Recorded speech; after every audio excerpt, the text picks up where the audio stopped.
Vamos a hablar, como todos los miércoles, de nuestro segmento de salud. En este caso, vamos a saludar al doctor Óscar Gómez, traumatólogo, que está con nosotros. Le agradecemos su presencia. ¿Cómo le va, doctor? Muchas gracias, buenas tardes a todos. Bueno, hablar de dolor lumbar y ciático, que es lo más común, me imagino, ¿no? En la rama que usted se especializa. En la práctica común es la consulta más frecuente.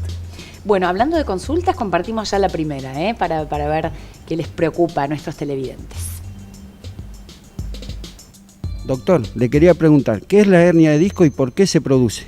¿Cuáles son las causas? El disco es el que separa, es la almohadilla que separa las vértebras, ¿verdad? Sí. Esa almohadillita con el tiempo habitualmente se tiende a deshidratar y a perder su capacidad elástica por un proceso de envejecimiento natural.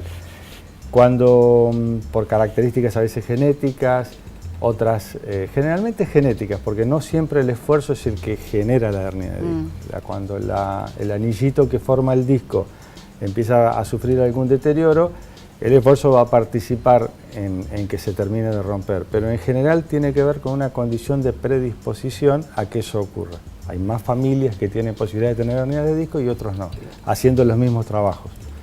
En ese caso lo que se rompe, el núcleo que tiene ese disco va hacia atrás, comprime las raíces que tenemos en la zona posterior de la columna y esas raíces van a continuar con el ciático y ese es el dolor que se tiene en la pierna. Que es como que irradia hacia la pierna y la hernia de disco va a dar esa sintomatología, el dolor en la pierna, en el muslo, la pierna y el pie. O sea que siempre está acompañado de dolor la hernia. Siempre está acompañado de dolor. En general, el dolor lumbar puede no estar dado por hernias de disco, la lumbalgia simplemente por artrosis, sobrecarga, la rotura del disco que va a dar la hernia, va a dar el dolor sobre la pierna porque siempre va a comprimir raíces. Claro. Eso se llama ciática. Esa es la famosa. Que es el famoso tengo dolor de ciático. Exactamente. Bueno, segunda consulta. Doctor, me gustaría saber cuáles son los dolores que se empiezan a sentir cuando uno empieza a tener problemas en el ciático. Gracias.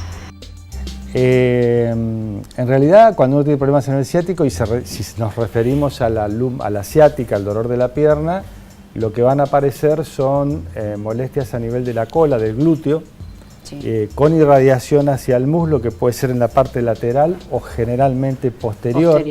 Hacia la parte de la pantorrilla, y lo que llaman hormigueos, que se llaman parestesias, hormigueos, pinchazos, sí. Y sobre todo pérdida de la sensibilidad, es decir, como que está distinta. Si yo me toco las dos piernas, voy a sentir más acorchado, distinto, el proceso del territorio de ese nervio afectado lo voy a sentir distinto. Ese sería el dolor ciático que voy a sentir cuando tengo un proceso discal o alguna vértebra muy gastada que me está cerrando el orificio de salida.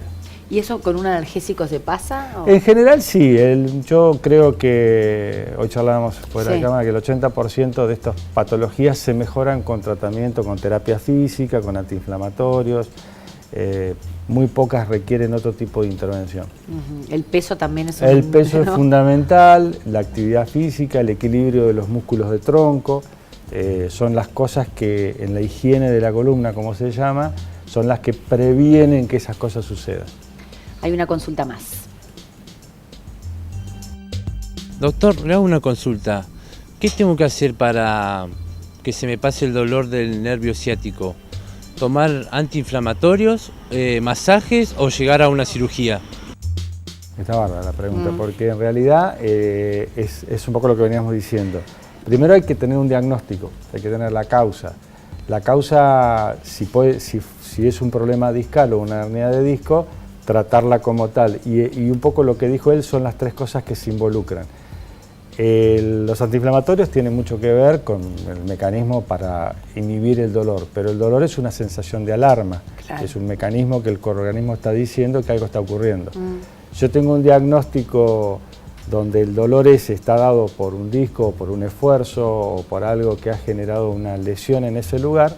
Tengo que primero un reposo mediano, un día, 2 días, el antiinflamatorio, evaluar la causa con estudios, resonancia, cuál es la verdadera causa de ese dolor, y después eventualmente el tratamiento va a tener que ver con la gravedad de esos síntomas.